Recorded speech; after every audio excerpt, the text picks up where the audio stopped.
네, 오늘은 제자 훈련 세 번째 시간이고요. 본문은 마가복음 10장 1절부터 12절입니다. 요즘 들어 찬양이 뜨거워져서 자꾸 설교 시간이 늦어지는데 그럼 이제 빨리 끝내라는 하나님 계시로 자, 다들 이제 믿질 않는 자, 일단은 우리 그래서 빨리 먼저 성경 본문을 같이 읽고 출발해 보겠습니다. 한 절씩 교독할게요. 예수께서 거기서 떠나 유대 지경과 요단강 건너편으로 가시니 무리가 다시 모여들거늘 예수께서 다시 전례대로 가르치시더니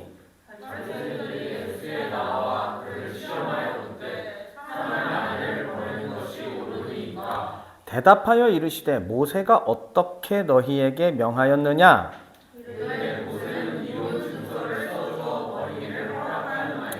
예수께서 그들에게 이르시되 너희 마음이 완악함으로 말미암아 이 명령을 기록하였거니와 이러므로 사람이 그 부모를 떠나서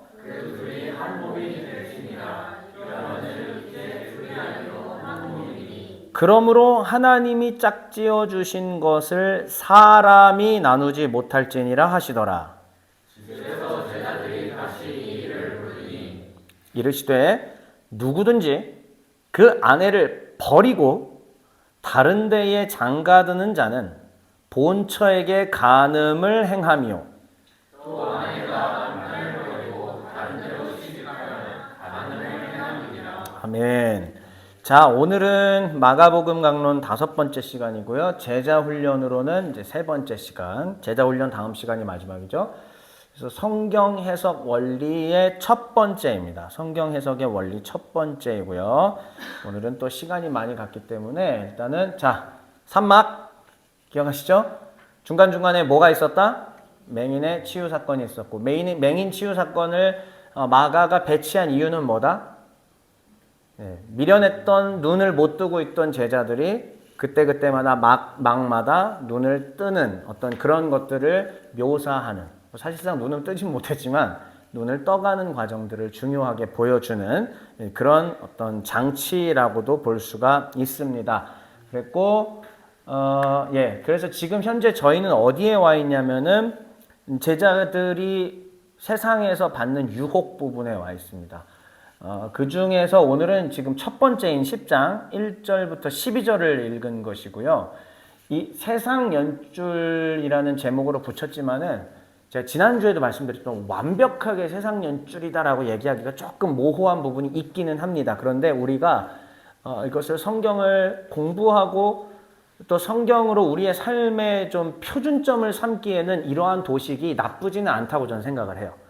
그러니까는 예수님께서 정말 명백하게 세상 연줄을 이런 것들이 있으니까는 끊어라 라고 얘기를 하신 거라기보다 율법의 해석에 대한 부분을 가르쳐 주는 게 사실 더 크거든요. 그런데 이 구도를 굳이 만들어서 보여드리는 까닭은 여러분 율법의 해석 같은 거 물론 알려드리긴 하겠지만은 살면서 내가 법 공부를 하는데 이 하나님의 율법 썩 뭐 그렇게 그런 거 아니잖아요.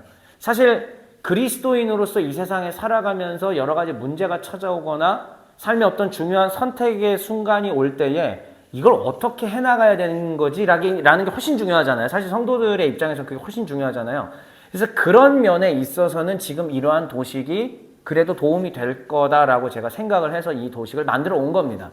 그러니까 결혼이나 자녀나 재산, 분명히 우리 지난주에 모둠토이 때 다 얘기했지만 누구도 제자로서 살아가는데 이 부분에 자유로울 수 없다는 거 확인하셨잖아요. 그러니까 이렇게 체크하시면 되고, 근데 그 중에서 이제 세상 연줄 결혼인데 세상 연줄로서의 결혼이라기보다는 오늘 제목이 다시 뭐라고요? 성경 해석 원리라고 얘기했죠. 그러니까 이 결혼이라고 하는 모세의 율법과 모세의 율법을 1세기의 예수님 당시 때의 유대인들이 해석하는 것을 보면서 다시요. 1세기 유대인들이 모세 율법을 해석하고 예수님은 또 그걸 어떻게 해석하는지 이걸 일련의 과정을 오늘 본문을 통해서 우리가 볼 겁니다. 그래서 이 해석의 과정 가운데에 뭘 배울 수 있을까?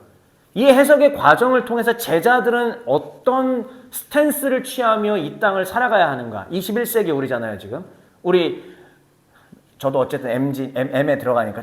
왜 비웃는 자, 저도 M이에요, 분명히. 저보다 위에 몇 살이나 위 분들이까지 M인데, 아무튼, 우리 MG 세대들이 이 땅에 살아가는 동안에 어떻게 이거를 스탠스를 취하며 살아가야 하는가. 이게 오늘 초점입니다. 아셨죠? 자, 그러니까 그거를 기억을 하시면서 오늘 본문을 다시 한번 보는데, 일단 지난주에 봤던 거 복습. 자, 하나씩만 딱 빨리 살펴보겠습니다.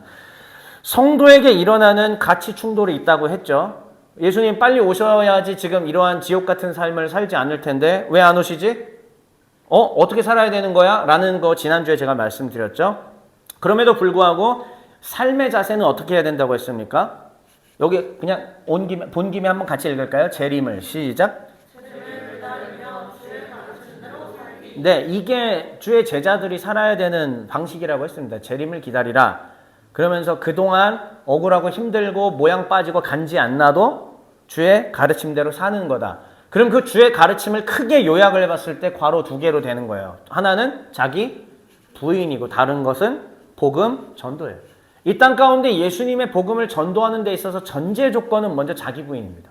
자기 부인이 안 된 사람들이 예수 믿으시오, 예수 믿으시오, 예수 믿으시오 막 하고 행사하면서 이렇게 한다고 할지언정 사실상 그거는 교회 자리 채우는 거지 진짜 도가 전해지지는 않는 거예요.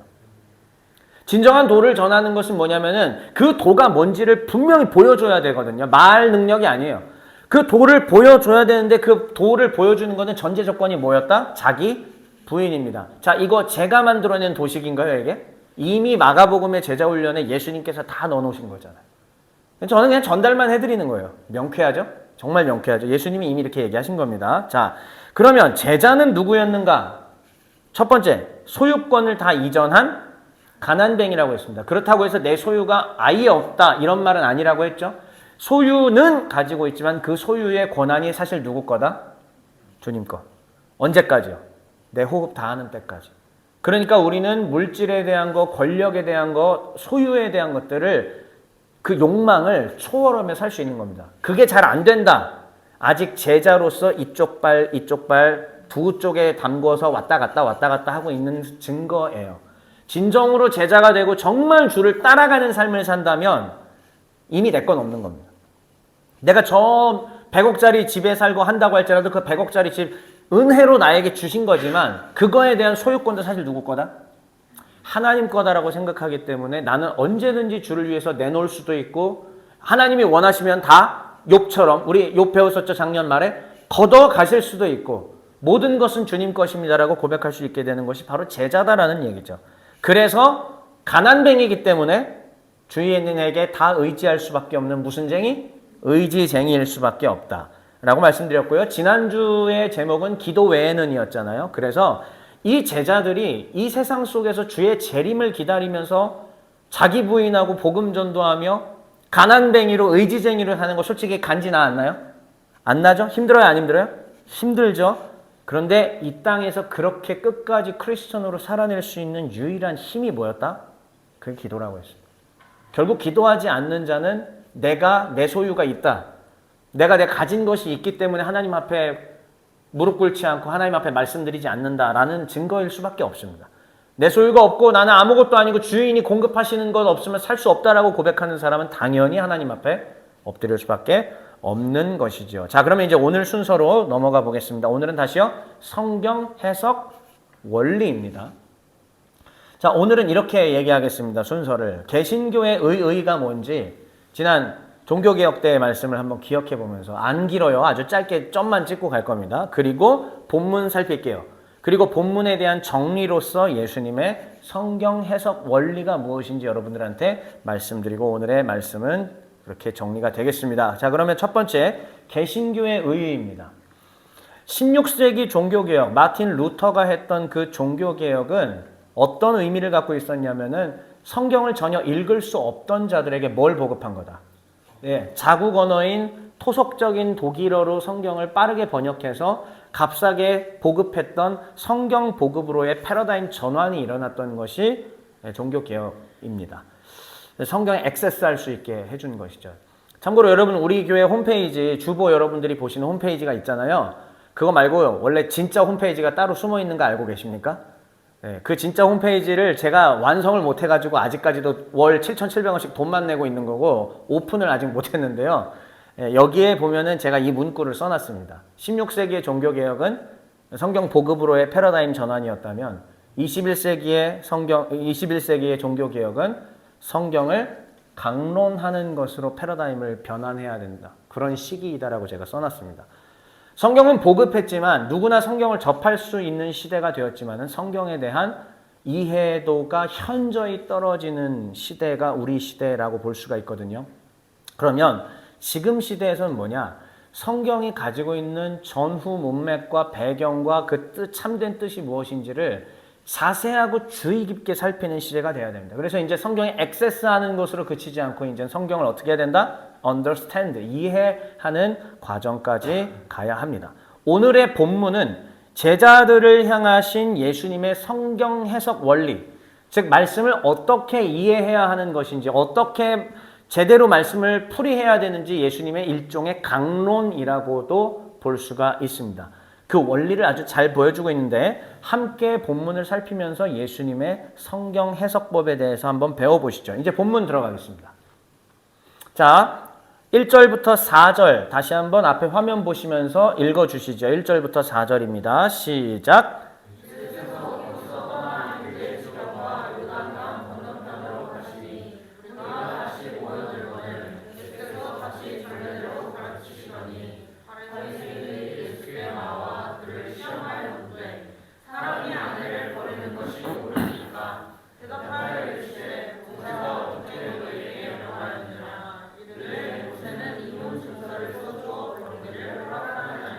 오른쪽에 있는 글들을 먼저 보지 마시고 그냥 편안하게 이 스토리가 어떤 건지 해보죠. 자, 바리새인들이 일단은 예수님께서 원래 하던 대로 가르치세요. 바리새인들이 시비 걸러 왔습니다. 시비 걸러 온 것의 증거가 무엇이냐면 저기 제가 형광펜으로 해놨죠. 뭘 하여? 시험하여. 예. 바리새인들이 와서 시험하여서 예수님을 묻습니다. 즉 넘어뜨리려고 하는 거예요. 그 넘어뜨리려고 했던 질문이 뭐였냐면은 사람이 아내를 버리는 게 옳습니까? 라고 얘기를 한 겁니다. 그랬더니 예수님의 답변이 뭐냐면은 잘 알고 있는 모세율법은 뭐라 하나? 이렇게 묻는 것이죠. 그랬더니 이들이 자신 있게 이렇게 얘기하죠. 예, 모세는요 이혼 증서를 써주라고 했습니다. 다시 말하면 이혼을 허락했습니다. 라고 당당하게 얘들이 얘기를 하는 거죠. 이 질문 별거 아닌 것 같지만 사실 여기는 어마어마한 정치적이고 종교적인 힘겨루기가 들어가 있는 겁니다. 마치 드라마로 따지자면은 이제 주인공과 빌런이 거의 최후의 최후까지 왔을 때 딱 외나무 다리에서 만나서 딱 비장한 음악이 깔리면서 서로 뭔가 대화가 오가는 그런 장면을 떠올리시면 될 것 같아요. 이제 예수님에 대해서 이들이 예수님을 넘어뜨리려고 정말 장치들을 잘 마련했습니다. 걸려 넘어질 만한 완벽한 장치를 만들어 놓고 지금 질문들을 계속 던지는 그러한 지점이었습니다. 자, 다시요. 사람이 아내를 버리는 게 옳습니까? 즉 모세의 율법에 나와 있는 이 말씀을 당신은 어떻게 해석할 겁니까? 라고 물어보는 거예요. 그런데 여기에는 어려운 장면이, 위험한 장면이 하나 있으니 먼저 여기 오른쪽 보지 말고 그림 하나 보시죠. 이게 무슨 그림 같습니까? 이미 여러분 성경 다 어린 시절부터 봐서 알아요. 자, 힌트 일단 오른쪽 글자 먼저 보세요. 자, 오른쪽에 힌트가 다 있습니다. 됐어. 자, 이게 무슨 그림일까요? 네? 그렇죠. 세례 요한이 지금 뭐 하는 거예요?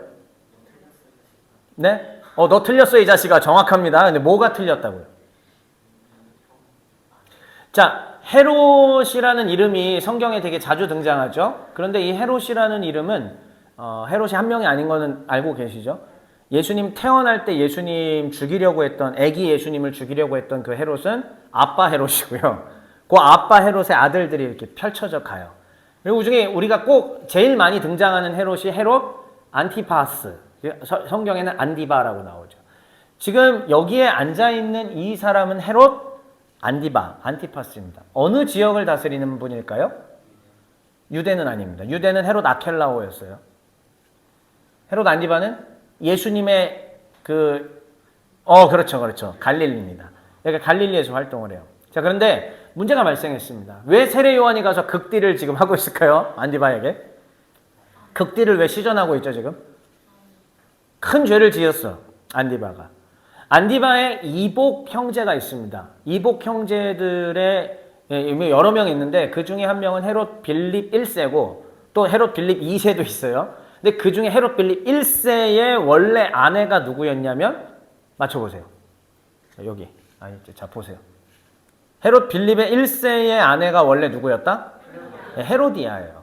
그 헤로디아에게는 또 딸이 있죠. 딸. 세례 요한 거의 목 날라가게 했던 그 춤춰서 했던 그 딸이 있잖아요. 딸 이름 혹시 살라몬 아니에요. 거의 비슷했는데. 네, 살라 아니에요. 모하메드 살라 아닙니다, 여러분. 살로메라고 했죠. 예. 그러니까는 헤롯 빌립 1세와 헤로디아는 부부였던 거고 그 사이에 딸이 있었으니 그의 이름은 살로메였죠. 자, 그런데 어느 날 헤롯 안티파스가 헤롯 빌립 1세를 날려버렸습니다. 그리고 누구를 빼앗아요? 헤로디아를 빼앗아 버렸습니다. 이 일에 대해서 갑자기 세례 요한이 찾아가서 세례 요한은 아시죠? 두려운 게 없습니다. 노빠꾸예요. 그냥 가서 헤롯 안디바한테 극딜을 시전합니다. 박아버리는 거예요. 그러니까 헤롯 안디바가 기분이 좋아 나빠? 기분 엄청 나쁘죠. 그래도 명색이 내가 갈릴리의 짱인데 내가 갈릴리 도지사인데 지금 감히 도지사인 나에게 와가지고 극딜을 시전하다니 용서할 수 없다. 지금 이런 상황이 바로 다시 한번 이런 그림이에요. 자, 그러면 이 그림을 보면서 여러분 다시 생각해 보세요.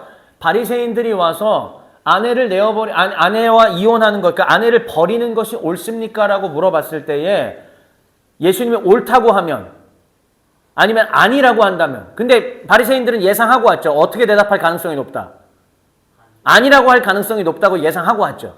아니라고 한다면 누가 기분 나빠? 그렇죠. 맞아요. 그러니까 굉장히 이 지역의 거대 정치인. 원래 이제 아까 말했던 유대 지역은 헤롯 아켈라오였는데 헤롯 아켈라오는 일찍 갔고요. 그래서 이 지역은 로마의 지경 통치를 받게 되었습니다. 그래서 지경 통치를 그 본사에서 직원을 보냈어요. 그 본사 직원이 누구다? 이게 본디오 빌라도죠. 네. 헤롯 빌립은 별도의 사람이고요. 그러니까 로마에서 로마인으로 지경 직원을 보낸 게 폰티우스 파일러스, 그 다음 폰티우스 필라토스라고 하는 본디오 빌라도입니다. 그리고 북쪽의 갈릴리 지역은 분봉왕인 헤롯 안티파스가 다스리고 있었던 거죠. 그런데 와서 세례요한은 극딜, 기분 나빠? 결국은 아시다시피 세례요한 그 결과 어떻게 됐어요? 목 날라갔죠. 목 날라갔어요. 그런 상황에 만약에 아내를 내어버리는 게 안 된다라고 하면은 안디바가 예수님까지 어떻게 할 것 같으니까. 예수님까지 날릴 것 같으니까 바리새인들은 지금 이 장치를 해놓고 은근하게 하고 있어요. 자, 그래서 제가 여기 보면 첫 번째에 일단 정치적 접근이라고 얘기했습니다. 바리새파가 시험한 것은 뭐냐? 우리의 덫을 한번 피해보라. 첫 번째 덫은 정치적 덫이에요. 근데 두 번째 밑에 뭐라고 써있죠? 종교적 덫도 놨습니다. 여기 아주 재밌는 제가 말을 써놨습니다. 다 같이 글씨 작지만 읽어보세요. 첫 번째 라인 시작. 21세기 지금 대한민국 개신교회에서 이걸로 그거 하는 거 아시죠? 네, 지금 우리 SNS라든지 유튜브라든지 댓글에 보면은요, 결국은 우파만 기독교인 거고 좌파면은 공산주의자고 좌파는 저 기독교인이 될 수가 없다라는 이분법 논리가 이제 돼 있고요. 지금 우리는 그게 연령별로 좀 나눠지기도 하죠. 윗세대 우리의 부모님 세대 분들은 이렇게 얘기하시고 또 아랫세대들은 다르게 얘기하고 있고. 우파와 좌파는 경제 용어이기도 하고 프랑스 혁명에서 나왔던 정치 용어, 경제 용어이기도 하고요. 근데 이 우파와 좌파가 어떻게 기독교까지 연결되는가? 물론 유물론이라든지 무신론이라든지에는 당연히 성경과 배치될 수밖에 없는 것들이 있겠지만은 좌파라는 것이 무조건 다 이거고 또 우파는 또 무조건 다 이거고 누가 이걸 이렇게 명백하게 칼로 딱 자르듯이 얘기를 할 수 있겠습니까? 지금 우리 시대는 너 우파인지 좌파인지 분명하게 얘기해. 제가 교회에서 사역할 때 장년 성도들이 저한테 와서 그렇게 확인을 하려고 돌려서 작업하세요. 그럼 저는 더 교활하잖아요. 돌려서 피해 나갑니다. 절대로 걸리지 않고 들키지 않고. 근데 순수하게 물어보는 게 아니에요. 순수하게 우리끼리 정치 노선 어떤 그냥 확인하고 서로 달라도 얼마든지 기독교 교인들끼리 그게 왜 문제가 될 수 있겠어? 내가 지금 여기 세속 국가이니까 얼마든지 할 수 있잖아요. 그런데 이거를 사상을 검증하겠다라는 목적으로 물어보셨던 분들이 더러 있으십니다. 그때 제가 너무 안타까웠죠. 아, 참으로 우리가 편협한 시각에. 그러면 다시요. 이게 좌파인가 우파인가 분명히 하라고 한 것이 무엇이냐면은 여러분 예수님 당시 때의 유대인들 이 바리새파의 라인들 중에서 크게 두 계열이 있었다고 말씀드렸죠. 우리 정성도님, 정동지 얘기해봐요. 무슨 파와 무슨 파? 잘 알잖아요. 그거 말고, 그러니까 바리새파 내에서 좀 자유주의와 보수주의. 가말리엘의 아버지. 히엘 말 거의 맞았어. 받침 하나만 더 붙이면 돼요. 히에다가 받침 하나만 더 붙이세요.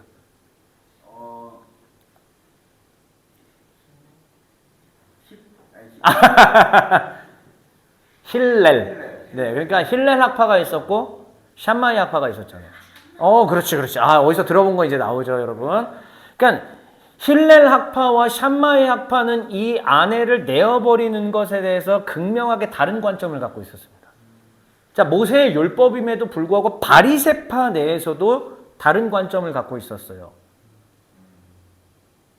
그런데 이제 예수님을 정치적으로 지금 코너로도 몰아넣고 이제 종교적으로도 코너에 몰아넣어서 예수님이 이거라고 얘기하면은 또 바리새파 중에서 반대파의 공격을 받을 거고 요거라고 얘기하면 이쪽의 공격을 받게 하고 지금 이 바리새파가 아주 교묘하게 여러분 나중에 예수님께서 예루살렘에 입성하셨을 때는 더 대단한 거 제가 말씀드렸잖아요. 바리새파와 헤롯 당이 절대로 서로 겹칠 수 없는 정치적인 노선의 파들이거든요. 근데 여기들이 둘이서 서로 손을 잡아요.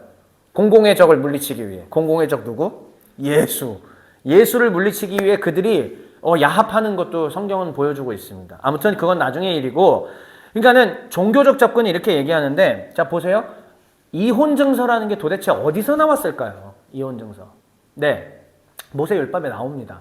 그러면 모세는 이혼을 허락한 셈이 되는 거죠? 맞죠? 모세는 이혼을 허락한 거죠? 자, 그런데 우리가 복음서에 보면 예수님이 뭐라고 하세요? 이혼 안 된다고 얘기하세요. 음행한 이유를 제외하고는. 음행한 이유를 빼고는. 이거 지금 문제가 심각해졌습니다, 이제. 이 성경 해석에 대해서 굉장히 큰 문제의 난관에 봉착했는데, 이제 이 다음 화면에서 이제 여러분들이 확인하실 수가 있습니다. 먼저 신명기 24장 1절 볼게요. 자, 신명기 모세 율법에 나와 있는 말입니다. 한번 같이 읽어볼게요. 시작. 사람이 아내를 맞이하여 데려온 후에 그에게 수치되는 일이 있음을 발견하고 그를 기뻐하지 아니하면 이혼 증서를 써서 그의 손에 주고 그를 자기 집에서 내보낼 것이요. 바리새파 안에서도 뭐 갖고 싸우고 뭐 갖고 해석이 갈려지냐면은 도대체 수치되는 일이 뭐냐 이거지. 율법은 이미 정해져 있는 거예요. 율법은 이미 돼 있는데 이때 수치되는 일이 대체 뭐냐. 이걸 가지고 여기는 요거다, 여기는 요거다 이러면서 서로 싸우고 자, 그러니까는 이렇게 나눠지는 거예요. 쉽게 얘기할게요. 결혼을 했는데 아내가 있어요. 아내가 딱 어느 날 한 결혼 생활 한 3년쯤 딱 지났는데 어느 날 딱 자고 일어나서 봤는데 너무 못생겼어. 그러면은 이건 뭐다? 수치되는 일이야. 내보내. 이렇게 해석하는 분파가 있었다는 거예요. 너무하죠? 그러니까 지금 기준으로 볼 땐 너무한데 이 당시에 이 사람들은 이거를 오케이를 하려고 하는 거지. 근데 반면에 그냥 말했잖아요. 그러니까 그것만 있는 게 아니라 반면에 수치되는 일은 뭐다? 음행한 일이다. 라고 보는 분파도 있었던 겁니다. 이걸 갖고 격렬하게 싸워요. 자, 그러면 여러분 한번 생각해 보세요. 수치되는 일을 자고 일어났는데 봤더니 얼굴이 못생겨서 아웃. 이거 수치되는 일이다. 아니면은 음식을 만들었는데 소금 간을 너무 짜게 했어. 이거 수치되는 일이다. 나가. 라든지. 자, 지금 이러한 꼬리표를 계속 붙여서 아웃시키려고 하는 것은 사실 그 남자들의 내면에 무슨 욕망이 있는 거죠? 마음대로 갈아치우고 싶고 마음대로 새로운 사람을 더 젊고 어린 사람을 드리고 싶고 그러니까 결국은 인간의 욕망을 합리화하기 위한 율법 해석들을 하더라라는 얘기지. 이제 이 상황에서 예수님이 5절부터 무슨 말씀하시는지 잘 보세요. 예수께서 그들에게 이르시되 읽어보세요. 너희 마음부터 시작. 너희 마음이 완악함으로 말미암아 이 명령을 기록하였거니와 창조 때로부터 사람을 남자와 여자로 지으셨으니 이러므로 사람이 그 부모를 떠나서 그 둘이 한 몸이 될지니라. 이러한즉 이제 둘이 아니요 한 몸이니 그러므로 하나님이 짝지어 주신 것을 사람이 나누지 못할지니라. 자, 일단은 이 명령을 기록했다고 하는데 이 명령은 뭐냐면 이혼 증서를 써서 주라는 말이에요. 이게 신명기 말씀을 예수님이 모를 리가 없잖아요. 그러니까는 이혼 증서를 써서 주라고 한 까닭이 뭐냐면 너희 마음의 완악함 때문이다 라고 얘기하는 거예요. 그러니까 모세가 이 당시에 이혼 증서를 써주라고 한 것은 오히려 인간 남자들의 마음의 완악함 때문에 그랬다라는 거예요. 이게 도대체 무슨 말인지 좀 뒤에서 더 설명드릴게요. 그러면서 예수님은 율법 해석을 어디까지 소급시켜서 끌고 가시냐면은 지금 딱 봐도 어느 시점이에요? 6절부터 창조 때예요. 창조 때에 모세 율법이 있었습니까? 없었죠. 창조 때에는 아담의 범죄가 있었습니까? 없었죠. 그러니까 예수님은 지금 어디로 이거를 끌어올리는 거죠? 무죄 시대, 아담의 범죄가 있기 이전 시대로 이것을 지금 끌어올리셨습니다. 창세기 3장 이전 시대인 1, 2장으로 지금 끌어올리셨어요. 그러면서 뭐라고 얘기하시느냐? 창조 때의 율법도 있다 이 얘기예요. 모세가 만든 율법이 아닌 하나님이 원래 지으셨던 그 법이 곧 창조의 율법이다. 자, 그러면 여러분 한번 답변해 보세요. 창조의 율법과 모세의 율법 중에 누가 더 커요? 압도적으로 창조의 율법이 큽니다. 하나님이 세상을 원래 지으셨을 때에 원래 계획하셨던 그 법은 누가 따라갈 거예요, 그거를. 그게 진짜인데. 그런데 모세의 율법은 사실상 이 창조의 율법이 박살나고 유명무실해진 그 죄악의 결과 때문에 임시로 인간을 보호하고 인간 세상이 지나치게 타락하지 않고 더 나아가 하나님을 배울 수 있는 길을 주기 위해 모세의 율법이 만들어진 거지. 사실 그러니까 모세의 율법은 대체제요 보완제일 뿐입니다. 그러면 원래 하나님이 세상을 지으셨을 때의 참된 뜻은 어디에 담겨 있다? 창조 시대 때의 율법에 당연히 있는 겁니다. 제 말 동의가 되십니까? 네. 뭐 아멘 안 해도 돼요. 동의만 되면 됩니다. 그럼 나중에 아멘이 자동으로 나올 거예요. 자, 오케이. 이렇게 하셨어요, 지금. 동의 되셨어요? 동휘 말고 동의. 예. 노잼? 예. 자, 그러면은 이제 예수님께서 그 창조의 율법으로 돌리셨을 때 창조의 율법의 내용이 뭐냐면은 창조 때로부터 하나님은 사람을 어떻게 지었다? 이씨와 이샤로 지은 거죠. 히브리어로 이씨는 남자고 여자는 이샤죠. 그러니까 우리가 한국말로 할 때는 남자로부터 나왔으니 여자라 하리라 이게 뭔 말인지 이해가 안 되는 건데 이씨로부터 나와서 이샤다라고 하면은 말이 이해가 되죠. 이씨에서 나왔으니까 이샤다. 어미만 바뀌는 거예요. 그러니까 사실 이씨와 이샤가 사실상 뭐다? 한 몸이다라는 것들을 이제 히브리어에서는 그렇게 충분히 이해가 될 수 있는 거예요. 자, 근데 이 이씨와 이샤로 하나님이 지으셨으니 사람이 그 부모를 떠나 그 둘이 한 몸이 될지라가 원래 결혼의 원리고 하나님이 세상을 정복해가고 세상을 충만하게 해나가는 원리이잖아요. 자, 그러면은 둘이 아니요 한 몸이니 하나님이 짝지어 주신 것을 사람이 못 나눈다. 즉 아까 그 질문에 대한 답변은 뭐예요? 예수님의 답변은 내어버리는 건 된다 안 된다? 안 된다는 거죠. 근거는 어느 율법에 따라? 창조율법에 따라. 그렇죠. 근거는 창조율법이에요.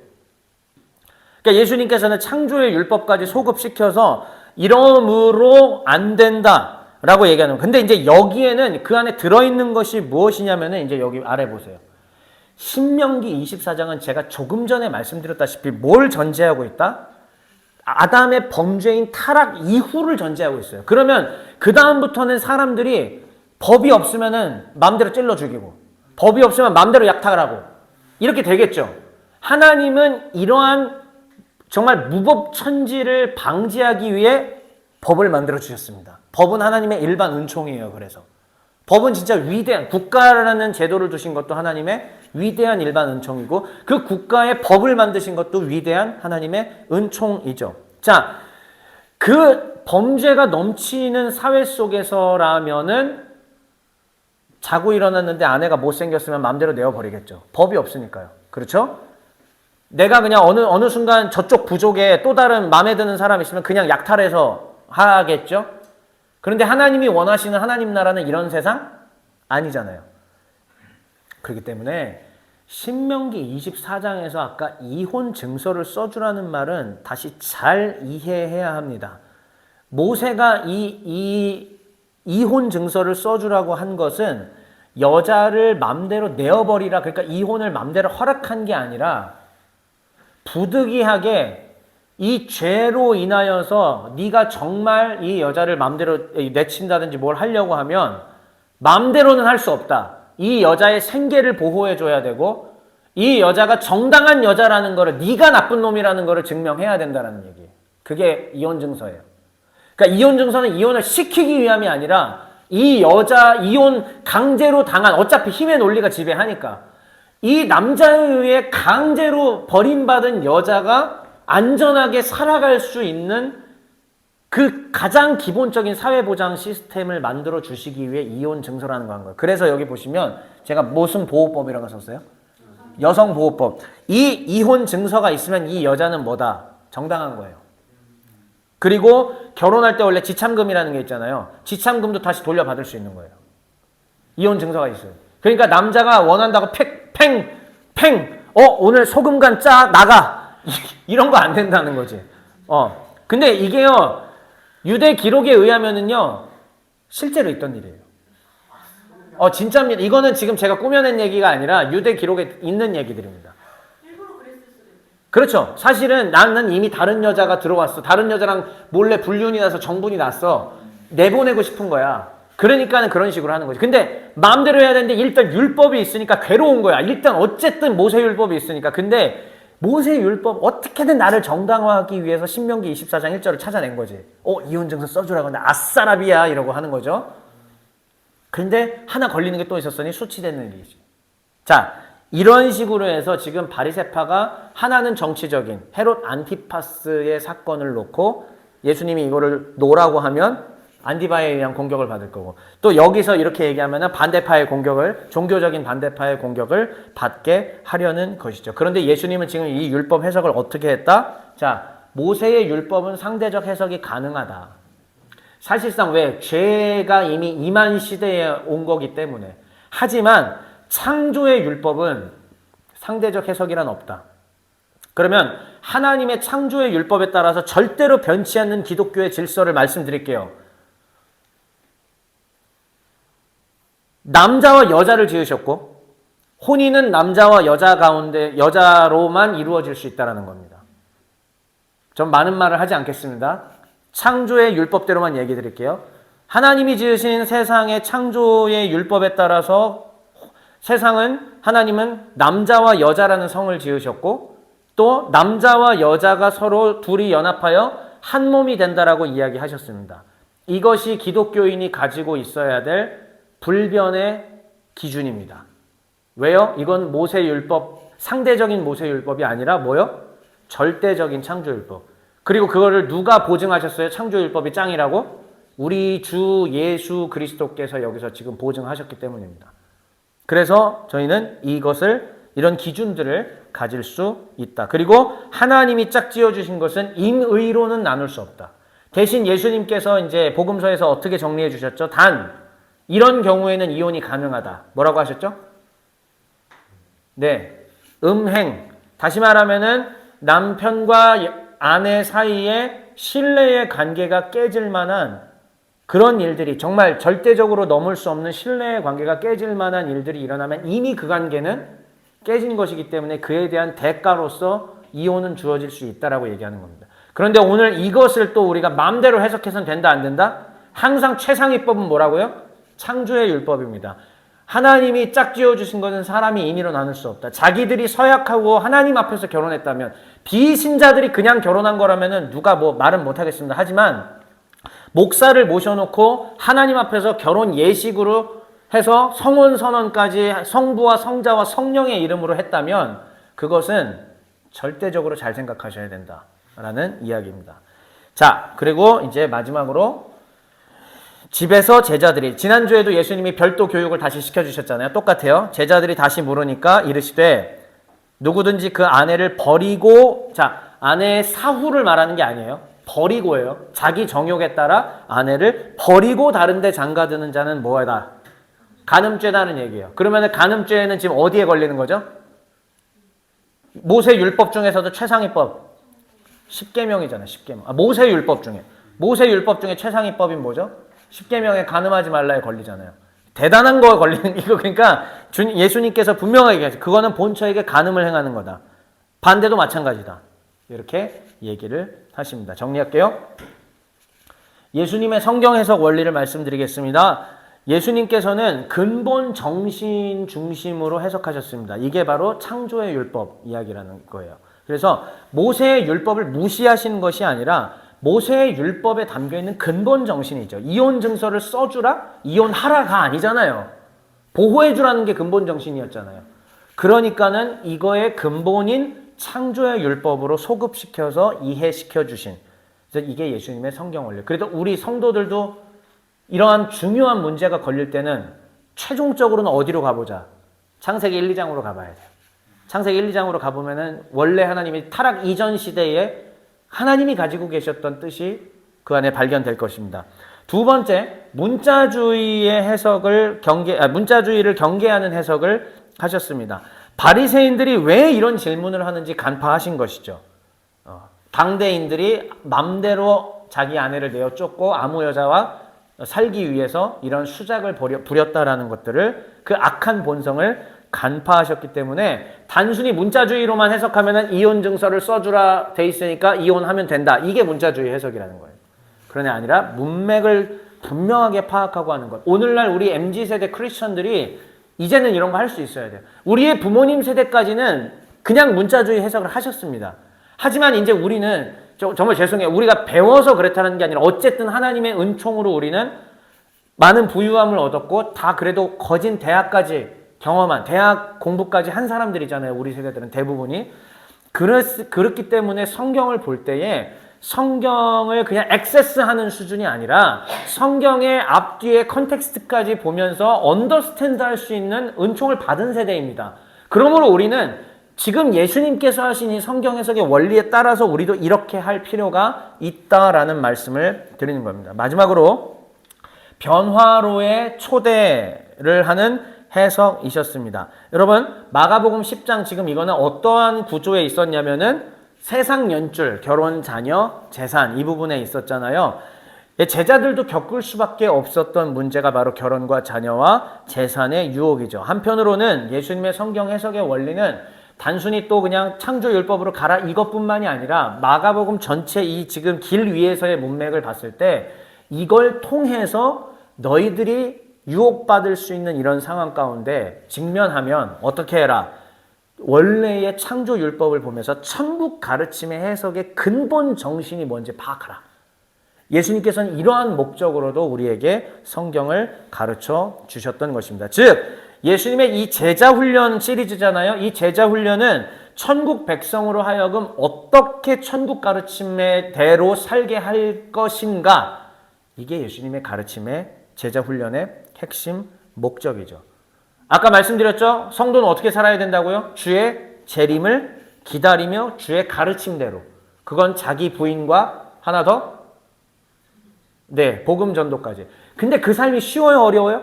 어렵잖아요. 그렇게 하기 위해서는 기도함으로 힘을 얻어야 되면서 한편으로는 주의 가르침을 우리 스스로 해석하고 먹을 수 있는 힘을 길러야 됩니다.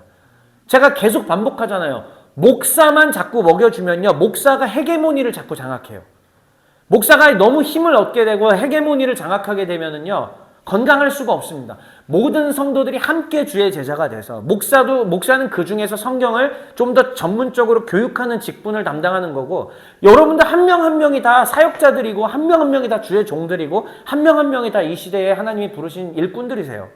그럼 또 부르신 대로 함께 힘을 합쳐야 되는데 이 목사든 성도든 합쳤을 때에 가장 중요한 핵심은 그 가운데 뭐가 있어야 되냐? 말씀을 해석할 수 있는 힘을 길러야 이거예요.